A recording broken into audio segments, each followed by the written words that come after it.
कोलाड्रिप syrup से मृत धानी के परिजनों से मिले स्वास्थ्य मंत्री, हर संभव मदद का भरोसा। कोलाड्रिप सिरप से हुई 1.5 वर्षीय नन्ही धानी की मौत के बाद प्रदेश के उप मुख्यमंत्री और स्वास्थ्य मंत्री राजेंद्र शुक्ल मंगलवार रात को तामिया में उनके निवास भरियाढ़ाना पर परिजनों से मिले। उन्होंने शोकाकुल परिवार को हर संभव मदद का भरोसा दिलाया। धानी के पिता नवीन डेहरिया ने 15 दिन पहले परासिया के एक निजी क्लिनिक में अपनी बेटी का इलाज कराया था, जिसके बाद किडनी फेल होने से उसकी मृत्यु हो गई थी। स्वास्थ्य मंत्री ने कहा कि दुख की इस घड़ी में पूरी सरकार परिवार के साथ है। उन्होंने 4 लाख रुपए की अतिरिक्त सहायता और इलाज में खर्च हुई राशि देने का निर्देश दिया। नवीन डेहरिया ने मांग की कि अब दूसरी बच्चियों की मौत नहीं होनी चाहिए और कोलाड्रिप सिरप से मृत सभी बच्चियों को शहीद का दर्जा दिया जाए। मंत्री ने दवा कंपनी पर कार्रवाई शुरू करने की बात भी कही और दोषियों पर विधिवत कार्रवाई का आश्वासन दिया। इस दौरान जिले के सांसद विवेक साहू भी उनके साथ मौजूद थे।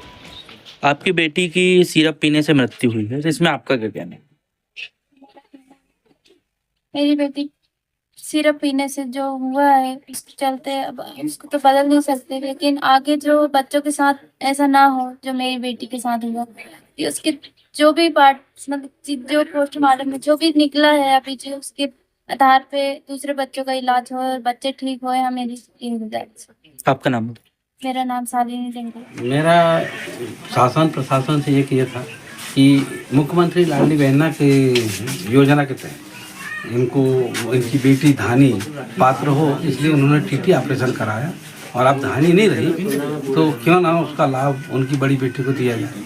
और शासन से आग्रह ये भी है कि ये जो शर्त है अनिवार्यता कि टीटी ऑपरेशन होगा उसके बाद 2 बच्चों को लाभ दिया जाएगा, और ऐसी घटना घट जाए तो उससे नुकसान होता है तो वो शर्त को शासन शिथिल करेगी। यही। आपका नाम बताइए। नर्मदा प्रसाद डेहरिया। आज आपके घर यहाँ पे मध्य प्रदेश के स्वास्थ्य मंत्री डिप्टी सीएम शुक्ला जी का आगमन हुआ था, तो उन्होंने आपको क्या आश्वासन दिया? हाँ, वो हमारे यहाँ आए हुए थे और ये जो हमारी बेटी धानी, हमारे छोटे भाई की बेटी धानी का एक्सपायर होने के कारण उन्हें ढाढ़स बंधाने हेतु हमारे यहाँ उपस्थित हुए और ढाढ़स बंधाया। तो हमने उनके समक्ष अपनी बात रखी कि आज मध्य प्रदेश की जितनी बालिकाएं और अन्य स्टेट की भी जितनी बालिकाएं जो सिरप के चलते अपनी जान गंवाई हैं और उन्हें इस राष्ट्र के लिए अपना जीवन अर्पण किया, उनको हम चाहते कि शहीद का दर्जा दिया जाए। ये बात हमने माननीय मंत्री जी के समक्ष रखी और ये भी कहा कि जो जितने भी ड्रग माफिया हैं जो कि दवाई के सैंपल जब आते हैं तो 4 स्थान से बनकर दवाइयाँ आती हैं उनके चेकअप होकर, तो उन दवाइयों के बारे में हमने कहा कि जितने भी दवाई के जो चेक करता अधिकारी हैं, मूल अधिकारी, उनके ऊपर FIR दर्ज की जाए। ये बात हमने मध्य प्रदेश के डिप्टी सीएम के समक्ष अपनी बात रखी और सभी लोगों के बीच में उन्हें ढाढ़स बंधाया और शांतिपूर्वक तरीके से हमने अपनी बात उनके समक्ष रखी। आपका नाम बताइए। मैं कौशल कुमार डेहरिया, मेरा छोटा भाई नवीन डेहरिया जिसकी सुपुत्री धानी डेहरिया का इस बीमारी के कारण जो कि सिरप पीने के चलते उसका देहांत हुआ कल। सर, यहाँ जैसा कि अभी देखा जा रहा है ये जो घटना चल रही है, ये बहुत ही दुखद घटना है।